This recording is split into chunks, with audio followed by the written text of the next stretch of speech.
আসসালামু আলাইকুম, আশা করি প্রত্যেকে ভালো আছেন। তো সেন্টেন্সের অনেকে অনেক হয়তো বা ক্লাস দেখেছেন, অনেকের কাছে পড়েছেন। তো জাস্ট আমার এই ভিডিওটা কত মিনিট হবে জানি না, তবে আমি এইটা গ্যারান্টি দিচ্ছি, আমার এই ভিডিওটা সম্পূর্ণ আপনি কমপ্লিট যদি করেন, ইনশাল্লাহ এই সেন্টেন্স নিয়ে আর ইহকালে কোনো সমস্যা হবে না। পরকালে হইলে হইতে পারে, তাও যদি হয় পরকালে যদি আপনাকে সেন্টেন্স ধরে তাহলে হয়তো বা সমস্যা হলেও হইতে পারে। তবে আমি এটা গ্যারান্টি দিচ্ছি আপনাকে, এই ক্লাসটা করার পর সেন্টেন্স নিয়ে আপনার ইহকালে কোনো সমস্যা হবে না। আপনি যদি সেন্টেন্স কিচ্ছুই পারেন না, আপনি ইংরেজি কিচ্ছুই পারেন না, সেন্টেন্স দূর কথা, তো তাও আপনি এই ক্লাসটা দেখবেন, কারণ এই ক্লাসটা আপনার জন্য। দেখুন, প্রথমে আমি বলি, আমি বোর্ডে কিন্তু সব লিখে রেখেছি। দেখুন, সেন্টেন্স সেন্টেন্স হলো 5 প্রকার: assertive sentence, interrogative sentence, imperative sentence, objective sentence, exclamatory sentence. তো দেখুন, আমরা সবাই যে ভুলটা করি, তো আমিও প্রথম বললাম যে সেন্টেন্স 5 প্রকার, আসলে কিন্তু কথাটা ভুল। কিভাবে ভুল? দেখুন, আমাদের কেউ যদি প্রশ্ন করা হয়, বাবা বলো তো সেন্টেন্স কত প্রকার, আপনি কিন্তু ডিরেক্টলি বলে দেন হ্যাঁ সেন্টেন্স হলো 5 প্রকার। তবে এটা টোটালি রং, সেন্টেন্স আসলে 5 প্রকার না। আমাদেরকে বা আপনাদেরকে ভুল শেখানো হচ্ছে। ভুল শেখানো হচ্ছে। তো দেখুন, যখন কেউ বলবে যখন কেউ বলবে যে সেন্টেন্স কত প্রকার, আপনি তাকে উল্টো প্রশ্ন করবেন যে হ্যাঁ ভাইয়া, তুমি যে আমাকে বললে সেন্টেন্স যে কত প্রকার, তো তুমি বলো সেন্টেন্সটা কোন অনুসারে কত প্রকার।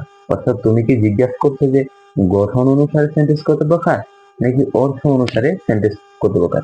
হ্যাঁ, আমি যেটা বোঝাতে চাইছি যে এটা দেখুন, আমি বললাম সেন্টেন্স কত প্রকার, এটা নির্ভর করে আপনি কোন দিক দিয়ে সেন্টেন্সকে বিভাজন করতে চান। অর্থগত অনুসারে, অর্থগত ভাবে সেন্টেন্স হলো 5 প্রকার। সেন্টেন্স পাঁচ প্রকার, খাতায় লিখে দেবেন ইনশাল্লাহ। আমি আশা করছি যে আপনাদের সবার সামনে, আপনি বা তুমি হয়তো বা এই ভিডিওটা যারা দেখছে, আমার বয়সে ছোট হতে পারে, বড় হতে পারে, বাট ইট ডাজেন্ট ম্যাটার। আমি জানি না কে দেখছে, তবে আমি তুমি করে এই সম্বোধন করবো বেশিরভাগ সময়। তো ভুল ত্রুটি হলো আমার দৃষ্টিতে দেখবেন। তো দেখুন, সেন্টেন্স অর্থ অনুসারে সেন্টেন্স 5 প্রকার, খাতায় লিখে দিবেন।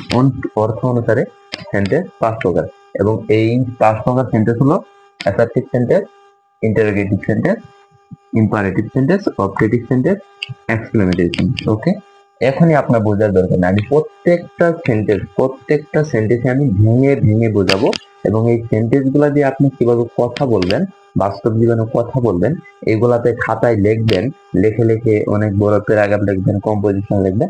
এটাও কিন্তু আমি এই এই ক্লাসটাতে দেখিয়েছি। আপনি যদি মনোযোগ দিয়ে দেখেন, তাহলে কিন্তু এটা ইনশাল্লাহ আপনি এনরিচ করতে পারবেন। তো দেখেন, আমাদের গেল অর্থ অনুসারে সেন্টেন্স 5 প্রকার। এই যে এই সেন্টেন্স, এগুলো হলো অর্থ অনুসারে। এখন আরেকটা কথা আছে, গঠন অনুসারে কিন্তু সেন্টেন্সের বিভাজন করা যায়। হ্যাঁ, গঠন অনুসারে সেন্টেন্স হলো 3 প্রকার, 3 কাইন্ডস। কিন্তু গঠন অনুসারে সেন্টেন্স হলো 3 প্রকার। আমি কি লিখবো? তো আমি বলে নেই, আমি এই অর্থ অনুসারে যে সেন্টেন্স 5 প্রকার, এই 5 প্রকার সেন্টেন্স নিয়ে আমি এই ভিডিওটাতে কথা বলেছি। আপনাদের যদি প্রয়োজন হয় যে হ্যাঁ ভাইয়া সেন্টেন্স অর্থ, আমি আলোচনা করেছি অর্থ অনুযায়ী যে 5টা সেন্টেন্স, এই 5টা সেন্টেন্স নিয়ে আপনার যদি প্রয়োজন হয়, হ্যাঁ ভাইয়া এই ক্লাসটা ভালো লাগছে, অথবা এই ক্লাসটার মতো আরো একটি ক্লাস আমরা চাই, তাহলে আপনি জানাতে পারেন। আমি এই সেন্টেন্সের গঠন অনুসারে যে 3 প্রকার, এই সেন্টেন্সটা নিয়ে ইনশাল্লাহ ভিডিও বানিয়ে দেবো। তো দেখুন, এই ভিডিওতে সামান্য আপনাকে শুধু রেজ দিচ্ছি। গঠন অনুসারে যে সেন্টেন্স 3 প্রকার, এই সেন্টেন্স গুলাকে চিনে রাখুন। দেখুন, আমি এখানে লিখছি, একটা হলো সিম্পল সেন্টেন্স। ওকে, সিম্পল, এটা হলো সিম্পল। তারপর হলো কমপ্লেক্স সেন্টেন্স, সিম্পল, কমপ্লেক্স। এরপর হলো কম্পাউন্ড সেন্টেন্স, কম্পাউন্ড সেন্টেন্স। ওকে, এগুলো হলো কম্পাউন্ড সেন্টেন্স। তো এইগুলা কিন্তু অর্থ অনুসারে, simple sentence, complex sentence, compound sentence, এই সেন্টেন্সের যে 3টা বিভাজন, এটা হলো গঠন অনুসারে। তো আমরা যেহেতু মূল কথাবার্তা বলবো এই সেন্টেন্সের অর্থ অনুসারে যে 5 প্রকার, এই সেন্টেন্স নিয়ে, তাই এগুলা নিয়ে আমরা কথা বলবো। তো প্রথমে আসি আমরা অ্যাসার্টিভ সেন্টেন্স নিয়ে। তো আমার এই বোর্ডে যেহেতু সবগুলা অনেকগুলো সেন্টেন্স লেখা, জায়গা যেহেতু কম, তো আমি এগুলা মুছিয়ে দিচ্ছি। জাস্ট শুধু আমি আপনার, তো আমি এগুলা সব মুছিয়ে দিচ্ছি। এখন আমি বিস্তারিত কথা বলবো অ্যাসার্টিভ সেন্টেন্স নিয়ে। আপনি কিভাবে বুঝবেন কোনটা অ্যাসার্টিভ সেন্টেন্স, এটা নিয়ে কথা বলবো ইনশাল্লাহ। আমি আবারও বলছি, এই ভিডিওটা যদি আপনি সম্পূর্ণ করেন, ইনশাল্লাহ মনোযোগ দিয়ে দেখেন এবং সাথে সাথে নোট করেন, এই ভিডিওটা দেখার পর আপনার কোনো ভাইয়া বা আপুর ক্লাস করতে হবে না। জাস্ট যদি এই ভিডিওটা আপনি মনোযোগ দিয়ে দেখবেন। এখন আমাদের প্রথমে হলো অ্যাসার্টিভ সেন্টেন্স। তো আপনি একটা কথা মাথায় রাখেন, আমি আশা করছি যে এই 5টা সেন্টেন্স আপনি খাতায় তুলে নিয়েছেন। খাতায় তুলে নিলে ভালো, আপনি যদি অন্যখানে থাকেন তাহলে সমস্যা নেই, নো প্রবলেম। দেখেন, আমরা প্রথম কথা বলবো অ্যাসার্টিভ সেন্টেন্স। তো এই অ্যাসার্টিভ সেন্টেন্স, এটার ইম্পর্টেন্সটা কি, এটার তো গুরুত্ব আছে। গুরুত্বটা কতটুকু দেখুন, আমরা যে দৈনন্দিন জীবনে কথা বলি, ইংরেজিতে যারা কথা বলে অথবা আপনি বলতে পারেন বাংলাতে যে কথা বলে, তার মধ্যে তার মধ্যে এই ইংরেজিতে যে কথা বলা হয়, এর মধ্যে 80% অর্থাৎ 80% কথাবার্তায় বলে থাকি আমরা এই অ্যাসার্টিভ সেন্টেন্স দিয়ে। তাহলে বুঝতেই পারছেন এই সেন্টেন্সটা কতটা গুরুত্বপূর্ণ আপনার জন্য, বুঝতে পারছেন। অর্থাৎ ইংরেজিতে 80% কথাবার্তা বলা হয় এই অ্যাসার্টিভ সেন্টেন্স দ্বারা। তো চলুন আমরা এই অ্যাসার্টিভ সেন্টেন্সকে উল্টা পাল্টা করে শিখবো। উল্টা পাল্টা বলে মানে সব শিখবো, এটাই। তো দেখুন, অ্যাসার্টিভ সেন্টেন্স এর একটা স্ট্রাকচার আছে। স্ট্রাকচার প্রথমে বলে নি, স্ট্রাকচার কি? স্ট্রাকচার হলো একটা সূত্র ধরা বাঁধা একটা সূত্র, যে এই নিয়মটা ফলো করতে হবে, মানে একটা নিয়ম। তো দেখুন, স্ট্রাকচার হলো এসটি, এটা হলো সাবজেক্ট। এই অ্যাসার্টিভ সেন্টেন্স দিয়ে যদি আপনি কোনো একটা বাক্য লিখতে চান, তাহলে প্রথমে আপনাকে লিখতে হবে সাবজেক্ট, এবং এই সাবজেক্টের পরে আপনাকে লিখতে হবে বার, এবং এই বার্বের পরে আপনাকে লিখতে হবে অবজেক্ট। এই অবজেক্টের পরে যদি আরো থাকে তাহলে লিখতে পারেন এক্সটেনশন, তো এটা আর লেখার প্রয়োজন পড়ে না। তো দেখুন, আপনি মাথায় রাখবেন অ্যাসার্টিভ সেন্টেন্সের স্ট্রাকচার হলো সাবজেক্ট, বার প্লাস অবজেক্ট। এটা কতটা গুরুত্বপূর্ণ, আপনি ধরেন বিয়ের পালকিতে গেছেন অথবা বিয়ের আসরে বসছেন, ওই আপনি কবুল বলতে ভুলে গেলেও আপনি এই অ্যাসার্টিভ সেন্টেন্সের স্ট্রাকচার বলতে ভুলবেন না, এইভাবে মুখস্থ করবেন আপনি এটা। ওকে, তো দেখেন, এখন তো আমরা বুঝে গেলাম যে অ্যাসার্টিভ সেন্টেন্সের স্ট্রাকচার সাবজেক্ট প্লাস বার প্লাস অবজেক্ট, তারপর এক্সটেনশন। তো এখন কথা হলো ভাই, সাবজেক্ট কি, বার কি, অবজেক্ট কি এবং এক্সটেনশন কি, আসতেছি এগুলো খাই না মাথায়। দেখুন, সাবজেক্ট হলো যে কাজটা করবে। তবে আমি বললাম আমি ভাত খাবো, এই জায়গায় ভাত খাবে কে, বলবেন যে হ্যাঁ আমি, তার মানে আমি এই জায়গায় সাবজেক্ট। তারা ফুটবল খেলবে, ফুটবল কে খেলবে, তারা, তারা সাবজেক্ট। যেমন তারা বাজারে যাবে, বাজারে কে যাবে, তারা, তারা সাবজেক্ট। এখন আমি বললাম যে তামিম স্কুলে যায়, স্কুলে কে যায়, তামিম, এই তামিমটা সাবজেক্ট। ওকে, এখন দেখেন, খেয়াল করেন, এখন ভার্ব কি মাথায় রাখেন। তো আমাদের কাছে ভার্ব মানে কাজ। ওকে, ভার্ব মানে কাজ। তো কাজ বলতে আপনি শুধু ভাববেন না যে ওই যা টাকার বিনিময়ে যা করা হয় ওটাই কাজ না।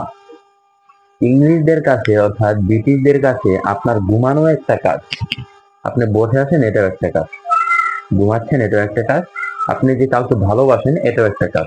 ওকে, তার মানে কাজটা আপনি দেখতে পারতেছেন, যে কোনো কিছু কাজ হতে পারে। তো এরপরে অবজেক্ট হলো যাকে কাজটা করা হয়, আপনি লিখে নেবেন, খাতায় লিখে নেবেন, যার উপর কাজটা করা হয়। যেমন তারা ফুটবল খেলে, ফুটবল খেলা একটা বার। ফুটবলটা, ফুটবল খেলা, এই খেলাটা কাদের উপর করা হয়, কার উপরে খেলা হয়, বলবেন যে ফুটবলকেই তো খেলা হয়, ফুটবলকেই তো খেলা হয়। তো আপনি বললাম আমি ভাত খাই, কি খাই, ভাত, এই ভাতটাই হলো অবজেক্ট, ভাত, রাইস। তো এখানে আপনি ক্লিয়ার না হলেও চলবে। দেখুন আমি সামনে এগোই, না বুঝে থাকলেও সমস্যা নেই, আপনি সামনে আছেন। তো এই অ্যাসার্টিভ সেন্টেন্স ক্লিয়ার হলো। আমি জাস্ট দু একটা স্ট্রাকচার এখন লিখি, মানে দু একটা উদাহরণ দিই। দেখুন, আমি বললাম আমি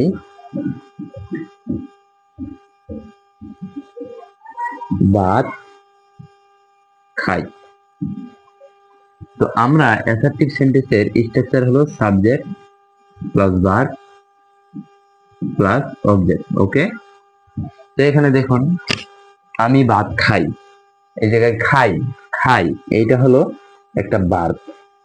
আবার ভাত এইটা হলো একটা অবজেক্ট।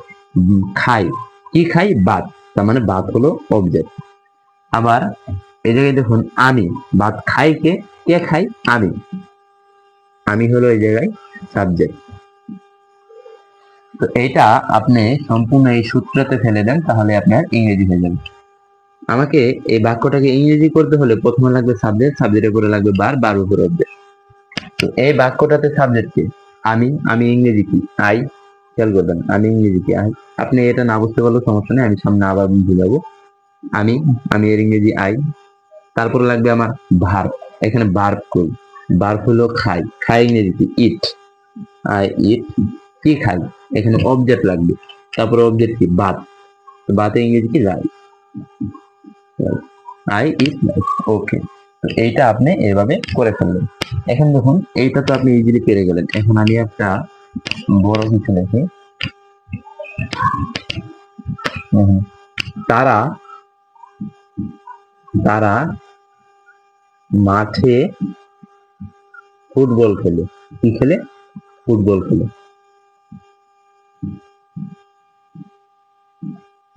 তারা মাঠে ফুটবল খেলে। এখন দেখুন তো এই জায়গায় ফুটবল খেলা, এই যে খেলা, খেলা, এই খেলাটা কিন্তু কার? তার মানে এখানে হলো ভার্ব। আচ্ছা, কারা খেলে? খেলে কারা? এই কাজটা করে কে? ফুটবল যে খেলে, এই খেলা, খেলাটা করে কে? খেলাটা করলে হলো তারা। তার মানে এই তারা, তারা হলো সাবজেক্ট। কারণ তারাই তো ফুটবল খেলছে, তারাই তো ফুটবল খেলছে, কাজটা তো তারাই করছে। এখন তারা ফুটবল খেলে, কোথায় খেলে অথবা কি খেলে? তারা যে খেলে, কি খেলে? কোথায় খেলে? এই যে কি, কোথায়, এগুলা যখন প্রশ্ন করবে, এগুলাকে প্রশ্ন করার পর, এইগুলা ওয়ার্ড দিয়ে প্রশ্ন করার পর যে উত্তরটা পাবে এটাই হলো অবজেক্ট। যেমন তারা খেলে, আপনি বলেন কি খেলে? বলবেন যে ফুটবল, বলবে যে উত্তর হলো ফুটবল। কোথায় খেলে? তো উত্তর হলো মাঠে। অর্থাৎ এই ফুটবল এবং মাঠ এইগুলা হলো অবজেক্ট। আমি আবার বলছি, ভার্বকে কি অথবা কোথায় দিয়ে প্রশ্ন করলে অবজেক্ট পাবে। তার মানে এই সম্পূর্ণটা হলো আমার অবজেক্ট।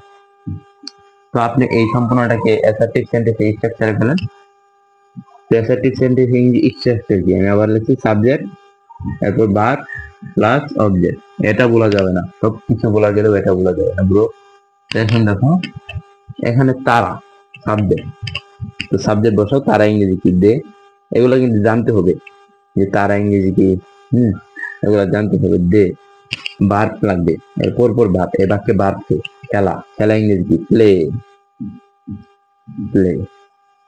কি খেলে? Football, football. They play football. এখন দেখুন তারা ফুটবল খেলে, এখন তারা তো ফুটবল খেলে মাঠে, এখন মাঠে কিভাবে লিখবেন? এই যে এইটুকু লেখার পরে এর বাইরে লিখবেন মাঠে। They play football in the field, they play football in the field. তো এইটা কিন্তু আপনি বাংলা করে ইংরেজি করে ফেললেন। এখন দেখুন আমাদের এখানে একটা রাইট ফর্ম অফ ভার্বের একটা বিষয় আছে। তো এই ভার্বটা কখনো কখনো এই ভার্বের সামনে এস হবে, কখনো এস হবে না। তো কখন এস হবে আর কখনো এস হবে না, এই সাবজেক্টটার উপর নির্ভর করে কখনো এস হবে এবং কখন এস হবে না। এই পুরো সেন্টেন্সটা যদি প্রেজেন্ট টেন্সে থাকে, প্রেজেন্ট ইনডিফিনিট টেন্সে থাকে, টেন্স কি? টেন্স আপনি পারেন না, সমস্যা নেই, আমাকে কমেন্টে জানাবেন। যদি আপনি টেন্স না পারেন, টেন্সের বিষয়ে আমি ইনশাআল্লাহ ভিডিও দিব। এখন দেখুন এই সাবজেক্টটা যদি থার্ড পারসন সিঙ্গুলার হয়, তাহলে এই ভার্বের শেষে এস যুক্ত হবে। আর সাবজেক্টটা যদি থার্ড পারসন প্লুরাল হয় অথবা যে কোনো কিছু প্লুরাল হয়, তাহলে এস হবে না। আমার এখানে আছে তারা, তারা কি একজন হইতে পারে? না, তার মানে এই জায়গায় এস হবে না। তো থার্ড পারসন সিঙ্গুলার কি? আমি এক ভাষায় বলি, থার্ড পারসন সিঙ্গুলার কি? আমি, তুমি ছাড়া বাকি আছে তারা, যারা থার্ড পারসন সিঙ্গুলার তারা। সিঙ্গুলার মানে হলো এক, একজন। যেমন বললাম সে, সে, সে কয়জন? সে হলো একজন, সে একজন। সে কি আমি? না। তুমি? না। সে কে? সে হলো তারা, তাদের ভিত্তি একজন, অর্থাৎ এটাই হলো থার্ড পারসন সিঙ্গুলার। এখন বললাম যে আমি তামিম, তামিম অথবা সজীব, সজীব, এই সজীব তামিম কে? আমি, তুমি, না, তাহলে কে? এগুলো যে কোনো কিছুর নাম, অর্থাৎ যে কোনো কিছুর নামই হলো থার্ড পার্সন সিঙ্গুলার। তবে খেয়াল রাখতে হবে, তবে নাম হলে একটা নাম থাকতে হবে, যেমন তামিম একটা, সজীব একটা, এভাবে একটা নাম হতে হবে, তাহলে থার্ড পার্সন সিঙ্গুলার হবে। তো আশা করছি বুঝা গেছে। তো আপনি অ্যাসার্টিভ সেন্টেন্সটা বুঝতে পেরেছেন ইনশাল্লাহ। দেখুন বাস্তব জীবনে আমরা কথা বলি, যেসব কথা বলি সেগুলো হলো অ্যাসার্টিভ সেন্টেন্স। ওকে, যেমন আপনি বলতে পারেন, আমি আবারও একটু ধারণা দিচ্ছি যারা যারা বুঝেন নাই। তো দেখুন, আমরা বলি যে তারা ফুটবল খেলে, এই সে বাজারে যায়, রবিন স্কুলে যায়। তো এই যে এই সবগুলা সেন্টেন্সের তো আপনি কথা বলেন বাস্তব জীবনে, তার মানে এই সবগুলা সেন্টেন্সই হলো অ্যাসার্টিভ সেন্টেন্স। তো মনে রাখবেন, অ্যাসার্টিভ সেন্টেন্সের, আবার লিখে রাখেন এটা, অ্যাসার্টিভ সেন্টেন্সের সবসময় সাবজেক্ট থাকবে। অ্যাসার্টিভ সেন্টেন্সের সবসময় সাবজেক্ট থাকবে। ওকে, ওকে, এখন অ্যাসার্টিভ সেন্টেন্স আমাদের ক্লিয়ার হলো। তো এবার হলো ইম্পারেটিভ সেন্টেন্স। ইম্পারেটিভ সেন্টেন্স, তো আমি এখানে সেন্টেন্স দেখলাম না। তো দেখো, ইম্পারেটিভ সেন্টেন্স এর বাংলাটা কি? এর বাংলা হলো অবজ্ঞাসূচক, অবজ্ঞা না, অনুজ্ঞাসূচক বাক্য। অনুজ্ঞাসূচক বাক্য, অনুজ্ঞা মানে কি? যেমন এই যে তুমি অনেকে গিয়ে আদেশ করো না, আদেশ করো না, যেমন এই বিস্কুটটা নিয়ে আসো, এই জগটা নিয়ে আসো, এই দরজাটা মারো। তারপরে তুমি স্কুলে যাওনি কেন? স্কুলে যাও। তারপরে তুমি আর বলতে পারো কলমটা দাও। এই যে সবগুলাই কিন্তু ইম্পারেটিভ সেন্টেন্স। তুমি কাউকে আদেশ বা অনুরোধ করছো, যেমন আপনি দয়া করে, আপনি দয়া করে ব্যাগটা নিয়ে আসো, দয়া করে তুমি এখান থেকে চলে যাও। বলতে পারো দয়া করে আমাকে একটা কলম দাও, দয়া করে তুমি দরজাটা খুলো।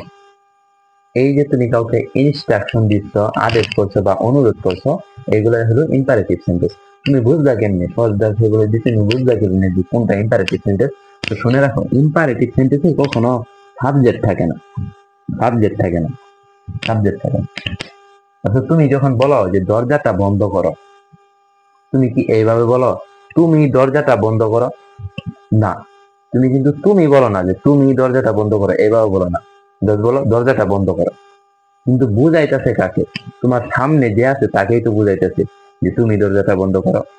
তুমি এইভাবে না বলে বলো যে দরজা বন্ধ করো। সাবজেক্টকে তুমি বাক্যে নিয়ে আসলা না, কিন্তু ওকেই বলতেছো। আমার কথা কি বোঝা যায়? তুমি ওকেই বলতেছো, কিন্তু ওকে উল্লেখ করলা না। তুমি এটা বললা না যে তুমি দরজাটা বন্ধ করো, তুমি আমাকে একটা কলম দাও, তুমি স্কুলে যাও, তুমি এখান থেকে চলে যাও। এই যে তুমি শব্দটা কিন্তু তুমি নিয়ে আসো না, তুমি শব্দটা কিন্তু তুমি নিয়ে আসো না। তুমি বলো যে স্কুলে যাও, কলমটা দাও, দয়া করে পেন্সিলটা দিয়ে যাও, দয়া করে আমাকে পানি নিয়ে এসে দাও। এই যে অর্থাৎ তুমি সাবজেক্ট ইউজ করতেছো না, সাবজেক্ট নিয়ে আসতেছো না। এই সাবজেক্টে নাই, যে একটা সাবজেক্ট নাই, এটাই হলো ইম্পারেটিভ সেন্টেন্স। তো দেখো, ইম্পারেটিভ সেন্টেন্সের স্ট্রাকচার কি? তুমি অ্যাসার্টিভ সেন্টেন্সের স্ট্রাকচার শিখছো না? হ্যাঁ, ওকে। আমি অ্যাসার্টিভ সেন্টেন্সের স্ট্রাকচার বলেছিল, subject plus object, subject plus verb plus object. Okay, just imperative সেন্টেন্সে তো সাবজেক্ট নাই, তার মানে তুমি সাবজেক্টকে সুন্দর করে মুছিয়ে দাও। এই যে সাবজেক্ট মুছিয়ে দেওয়ার পরে যে যা থাকলো, এটাই হলো ইম্পারেটিভ সেন্টেন্সের স্ট্রাকচার। ওকে, তার মানে ইম্পারেটিভ সেন্টেন্সের স্ট্রাকচারে প্রথমে বলবে ভার্ব, তারপর অবজেক্ট। যেমন দরজাটা বন্ধ করো, এই যে দরজাটা বন্ধ করো। না, তুমি বলো যে দরজাটা খুলো। ওকে, আমরা খোলা খুলে দেবো, দেখি দরজাটা খুলো। এই যে ওপেন, ওপেন, ওপেন ভার্ব না, ওপেন মানে হলো খোলা। দরজাটা বন্ধ করো, তার মানে ওপেন দা, সরি, দরজাটা খুলো, ওপেন দা ডোর, ওপেন দা ডোর, দরজাটা বন্ধ করো। বারবার বলতেছি দরজাটা বন্ধ করো, দরজাটা খুলো, ওপেন দা ডোর, দরজাটা খুলো। এই দেখো, এখন তুমি আবার বলা ফুটবল খেলো, প্লে ফুটবল, ফুটবল খেলো, প্লে ফুটবল।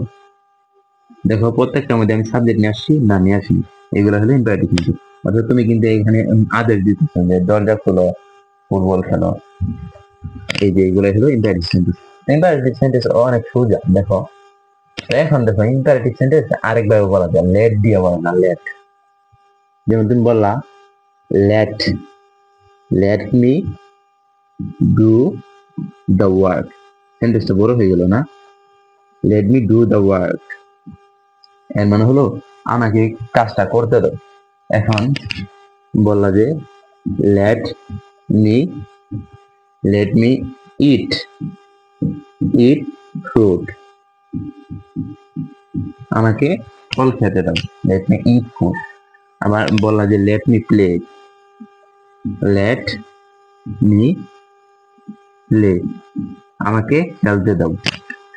তুমি নিজেকে যখন বলবা, অর্থাৎ তুমি যখন অনুমতি চাইবা যে আমাকে এটা করতে দাও, তাকে এটা করতে দাও, আমাকে খেলতে দাও, আমাকে নাচতে দাও, যখন তুমি অনুমতি চাইবা তখন তুমি লেট নিয়ে আসবা।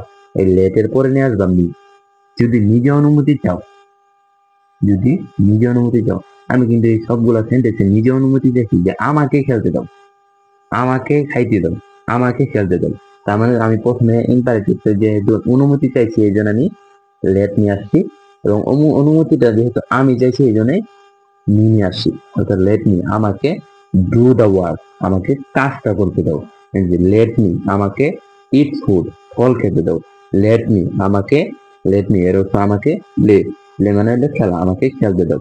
এখন দেখো এটা তো ক্লিয়ার হইলো, ওকে ক্লিয়ার হয়েছে না? এখন দেখো, এখন তুমি বললা যে তাকে যেতে দাও, তাকে খেলতে দাও, তাকে নাচতে দাও, তাকে খেতে দাও। এতক্ষণ বলছিলে আমাকে দাও, এখন তুমি বললা তাকে দাও। তাকে যদি হয় যে তাকে খেলতে দাও অথবা তাদেরকে খেলতে দাও, তাহলে তুমি বলবা লেট লেট। এখন আর মি হবে না, এখন হবে him. Let him do the work, অর্থাৎ তাদেরকে, তাদের অথবা তাকে কাজটা করতে দাও। লেট হিম, হিম মানে হলো তাকে, মানে কি? তাকে। Let him do the work, তাকে কাজটা করতে দাও। এখন বললা let him dance let him dance, অর্থাৎ তাকে নাচতে দাও। এখন বললা তাকে না, এবার তাদেরকে কিছু করতে দাও। তুমি বলা যে তাদেরকে, এবার তাকে না, তাদেরকে, তাদের সবাইকে তুমি খেতে দাও, তাদের সবাইকে বাইরে যেতে দাও, তাদের সবাইকে তুমি নাচতে দাও, তাদের সবাইকে ফুটবল খেলতে দাও। তাহলে তুমি কি করবা? এই লেট বসাবা। অনুমতি চাওয়া মানে লেট। লেট দে, দে হবো না, এবার দের যে অবজেক্টিভ ফর্ম, তোমরা এগুলো জানো? দের অবজেক্টিভ ফর্ম হলো দেম। আবার হি এর অবজেক্টিভ ফর্ম হলো হিম। আমি আশা করছি তোমরা এগুলা জানো, যে ধারণা। তোমাদের তো আশা করছি যারা ভিডিওটা দেখছো ওরা ক্লাস 5 থেকে উপরে পড়ো না, তো তার আমার এই ভিডিওটা যে কেউ দেখতে পারে 5 থেকে একবারে বিসিএস পর্যন্ত, কারণ এগুলো তো ইম্পর্টেন্ট, যে কেউ শিখতে পারে। তারপর বলতে পারে আই আই আয়ের অবজেক্টিভ ফর্ম হলো মি। তো এইগুলাই। এখন দের অবজেক্টিভ ফর্ম হলো দেম, হলো let them do the work. তুমি বলা let them do the work, তাদেরকে কাজটা করতে দাও। তারপর বলা লেট দেম ড্যান্স, তাদেরকে নাচতে দাও। তো এইগুলো আশা করছি এগুলো বুঝতে পারছি, দেখো কত ইজি। তো এরই মধ্যে দিয়ে আমাদের কিন্তু ইম্পারেটিভ সেন্টেন্সটাও ফাইন হয়ে গেলে, ইম্পারেটিভ সেন্টেন্সটাও ক্লিয়ার হয়ে গেল। ওকে, বুঝতে পারছো? তো ইম্পারেটিভ সেন্টেন্স তো বুঝছো। আরেকটা কথা বলা নাই, দেখো ইম্পারেটিভ সেন্টেন্স কিন্তু তুমি প্লিজ দিয়েও শুরু করতে পারো। যেমন তুমি বলো না যে দয়া করে এখান থেকে চলে যাও, দয়া করে আমাকে খেতে দাও।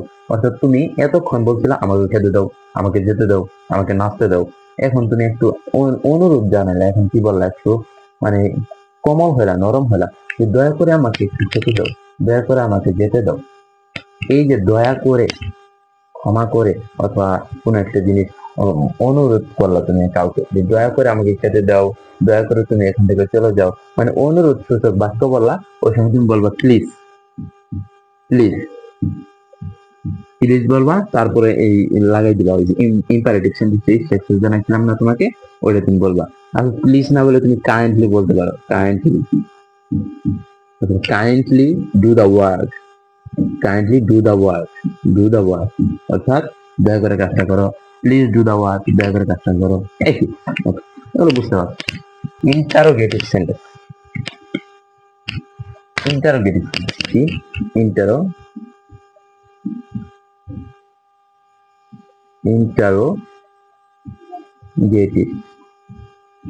ইন্টারোগেটিভ সেন্টেন্স বুঝিনি। তো দেখো ইন্টারোগেটিভ সেন্টেন্স মানে হলো প্রশ্নবোধক সেন্টেন্স। প্রশ্নবোধক বাক্য।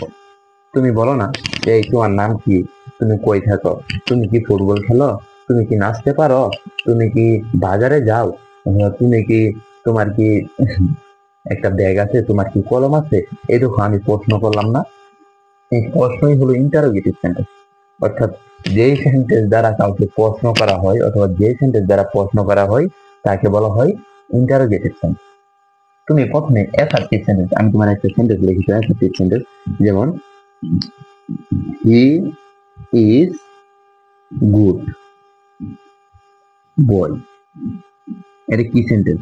তুমি নিশ্চিত বলে ফেলবে যে সাবজেক্ট আছে, তারপরে ইজ, এটা হলো ভার্ব, মডাল অক্সিলারি ভার্ব আছে, আর এই যে বয় আছে অবজেক্ট। তার মানে এটা তুমি বলতে পারবে যে ভাই এটা তো অ্যাসার্টিভ সেন্টেন্স। তো তোমার হয়তো একটু বেজাল বাজতে পারে, বেজাল সমস্যা হতে পারে যে ইজ কি। ইজ মানে হলো হয়। দেখো modal auxiliary verb, auxiliary verb তোমরা বুঝো?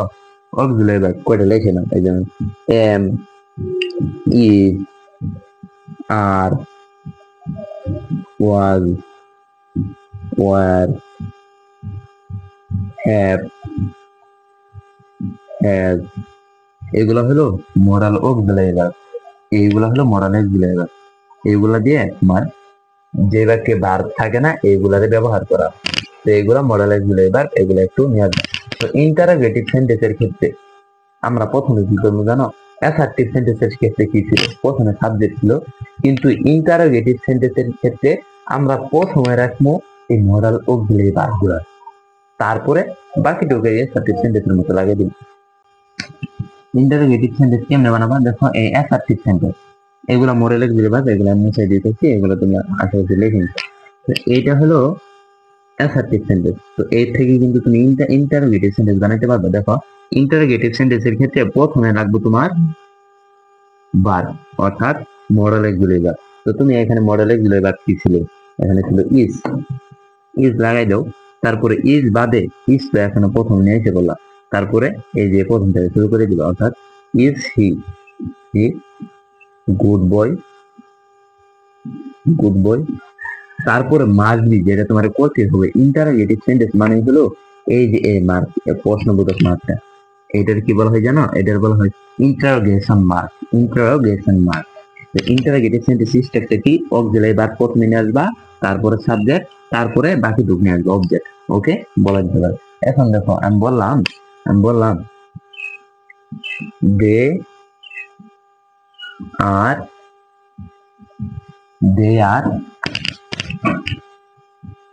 রিডিং, তারা পড়ছে, কি পড়ছে? বুক, তারা বই পড়ছে। এখন দেখো তো এই বাক্যে ভার্ব কোনটা? তুমি অবশ্যই বলবে যে আর রিডিং, এটা হলো ভার্ব। এই বাক্যে মডাল অক্সিলারি ভার্বকে বলবা যে ভাই এই যে এটা আর। তার মানে তুমি এটা যদি ইন্টারোগেটিভ করতে চাও তাহলে প্রথমে কি করতে হবে? মডাল অক্সিলারি ভার্বকে বাক্যের প্রথমে নিয়ে আসতে হবে। ওকে, তো এটাই করো। মডেল অক্সিলারি ভার্ব আর লাগাই দাও, এই যে আর, আর সাবজেক্টকে দে, মডেল অক্সিলারি ভার্বের পরে সাবজেক্ট হবে, তার মানে আর দে। এখন এই যে এইটুক লাগাই, reading book, reading book.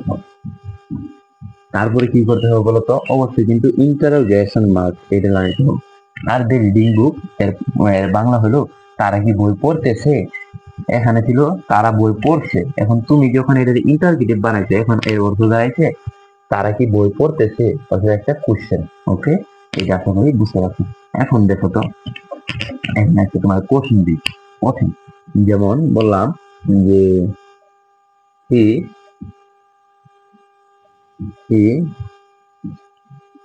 Read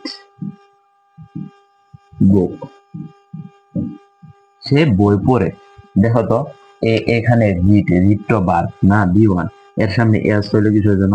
কারণ এটা হলো থার্ড পারসন সিঙ্গুলার, কি হলো থার্ড পারসন সিঙ্গুলার, এই জন্য এখানে এস হয়েছে। ওকে, তো এখন দেখো সে বই পড়তেছে, এখানে কোনো মডাল অক্সিলারি ভার্ব আছে ভাইয়া নাই, তাহলে এটা তুমি ইন্টারোগেটিভ কেমনে করবে? শোনো, যদি দেখো যে কোনো সেন্টেন্সে মডাল অক্সিলারি ভার্ব নাই, তাহলে তোমাকে ওই সময় আরেকটা ভার্ব নিয়ে আসতে হবে। ইন্টারোগেটিভ সেন্টেন্স বানাইতে হলে তোমার এই ইন্টারোগেটিভ সেন্টেন্সের সামনে আরেকটা নতুন ভার্ব নিয়ে আসতে হবে। এই ভার্ব গুলো বলা হইতেছে do verb. Okay, do verb. এই ডু ভার্বের ভিতরে আছে ডু, ডাজ, আর আছে ডিড, ডু ডাজ ডিড। এই তিনটার ভিতরে যে কোনো একটাকে যদি কোনো ভার্ব ছাড়া মডারেট দিলে ভার্ব ছাড়া সেন্টেন্স ইন্টারোগেটিভ সেন্টেন্স করতে চাও, তাহলে এই তিনটার মাঝখানে যে কোনো একটাকে তোমাকে ইন্টারোগেটিভ সেন্টেন্সের প্রথমে নিয়ে আসতে হবে। বোঝো নাই? দেখো আমি বুঝে দিই। এখানে আছে হি রিডস আ বুক, আ বুক দিয়ে দাও, হি রিডস আ বুক। এখানে এটা বলে এ, কিন্তু তুমি আরেকটি অ্যাডভান্স ভাবে বলতে পারো আ বলতে পারো। হি রিডস আ বুক, অনেকে এ বুক বলে, তাও সমস্যা নাই, তোমার যেটা এখন দেখো এটা ইন্টারোগেটিভ বানাবা। তো এই জায়গায় মডেলের দিলে ভার্ব না, তাহলে তুমি এগুলা নিয়ে আসবা, ডু ডাজ ডি। কিন্তু ভাই কথা হলো কোনটা নিয়ে আসবো, ডু নিয়ে আসবো, ডাজ নিয়ে আসবো না ডিড নিয়ে আসবো? তোমায় বলে দিই, বাক্য যদি প্রেজেন্ট টেন্সে থাকে তাহলে তুমি ডু বা ডাজ নিয়ে যেতে পারবে, আর যদি পাস্ট টেন্সে থাকে তাহলে ডিড নিয়ে আসবা। ওকে, এখন দেখো ডু বা ডাজ কখন নিয়ে আসবা, যদি বাক্য প্রেজেন্ট টেন্সে ডু তো ডাজ নিয়ে আসবা, ডু অথবা ডাজ নিয়ে যেতে পারবে। কিন্তু ডু কখন নিয়ে আসবা, ডাজ কখন নিয়ে আসবা? যখন দেখবা যে এই অ্যাসার্টিভ সেন্টেন্সের অর্থাৎ কোন একটা বাক্যের সাবজেক্টটা হলো থার্ড পারসন সিঙ্গুলার, তুমি ওই ক্ষেত্রে শুধু ডাজ নেবা, আর বাকি সব ক্ষেত্রে তুমি ডু নেবা। দেখো এই ক্ষেত্রে আমার এই জায়গায় সাবজেক্ট হলো থার্ড পারসন সিঙ্গুলার অর্থাৎ হি। তো এই ক্ষেত্রে এটা যদি ইন্টারোগেটিভ বানাইতে যাই তাহলে আমাকে অবশ্যই ডাজ নিয়ে যেতে হবে। ডু কিন্তু নিয়ে আসা যাবে না, ডু নিয়ে আসা যাবে না, ডাজ নিয়ে যেতে হবে, কারণ এটা হলো থার্ড পারসন সিঙ্গুলার। তো এই যে নিয়ে আসো ডাজ, ডাজ সাবজেক্টকে হি, ডাজ হি, এখন হলো তারপর ভার্ব কি, এই যে দেখো read, read read a book. তো এই জায়গায় কিন্তু ইন্টারোগেশন মার্ক হবে। এখন তো সেই সেন্টেন্সটা কিন্তু আমি একটা বলতেছি, কি বলতেছি বলো তো, বলতে পারবা? কে বলতে পারবে? দেখো এই সেন্টেন্সটা আমি এই জায়গায় এস লিখে গেছি, এস। শোনো, কোন ইন্টারোগেটিভ সেন্টেন্সে যদি প্রথমে ডু অথবা ডাজ আসে, তাহলে এই যে ভার্বটা যে থাকবে না, এটা বলা হচ্ছে মেন ভার্ব। এই মেন ভার্বের তুমি একবারে এর পিওর ফর্মে রাখবা। এই জায়গায় যদি এস থাকে না, তুমি এই জায়গায় এস লিখবা না, এস লিখবা না। এই জায়গায় এস থাকলে তুমি ইন্টারোগেটিভ নিয়ে এসে এটা এস লিখবে না, কারণ তুমি তো এই জায়গায় ডু এই ডাজ নিয়ে এসে পড়ছো, ডাজ অথবা ডিড নিয়ে এসে পড়ছো, ওই সময় তুমি আর এস লিখতে পারবে না। ওকে, যে এ এস থাকলেও লিখবা না এটা। আমরা ক্লিয়ার করে বুঝাইতে পারি। এই জায়গায় যদি তোমার ডাজ আসে, ডাজ ডু ডাজ ডিড আসে, ডু ডাজ ডি আসে, ডিড আসে, যদি ইন্টারোগেটিভ সেন্টেন্সের ক্ষেত্রে, তাহলে এই ভার্বটারে তুমি ভার্বের বেস ফর্মে নিয়ে আসবা, পিওর ফর্ম। মানে এই জায়গায় এস আছে, তুমি এই জায়গায় এস লিখবা না, একবার পিওর ফর্ম। এই জায়গায় যদি এটা পাস্ট ফর্মে থাকতো, তুমি এই জায়গায় প্রেজেন্ট ফর্মে লিখবা। ওকে, এটা বুঝতে পারছো? এখন দেখো আমি আরেকটা বলতেছি, দে, দে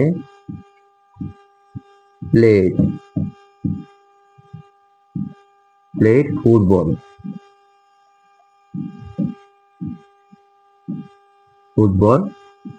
in the field। তো আমি আজকে ফেয়ার লাভলি লাগাইতে বলে গেছি হাতও, এই জন্য আমার লেখাটা খারাপ। দেখো দে প্লেড, এই জায়গায় বি টু আছে, এই জায়গায় বি টু, অর্থাৎ কোনো ভার্বের শেষে যদি ইডি দেখো তাহলে তুমি বুঝবে যে এটা হলো পাস্ট টেন্সে আছে। তো they played football in the field, তারা মাঠে ফুটবল খেলেছিল, তুমি এইটারে ইন্টারোগেটিভ বানাবা। তো এখন দেখো তো এই জায়গায় বি টু আছে না, বি টু থাকলে কি করবা, ডু ডাজ ডিড, এই জায়গায় যেহেতু অক্সিলারি ভার্ব নাই, প্রথমে ছিল অক্সিলারি ভার্ব নাই, তুমি অক্সিলারি ভার্ব থাকলে অক্সিলারি ভার্ব আগে নিতে পারতা, কিন্তু এই জায়গায় যেহেতু অক্সিলারি ভার্ব নাই, তুমি অক্সিলারি ভার্ব চাইলে আগে নিতে পারবে না।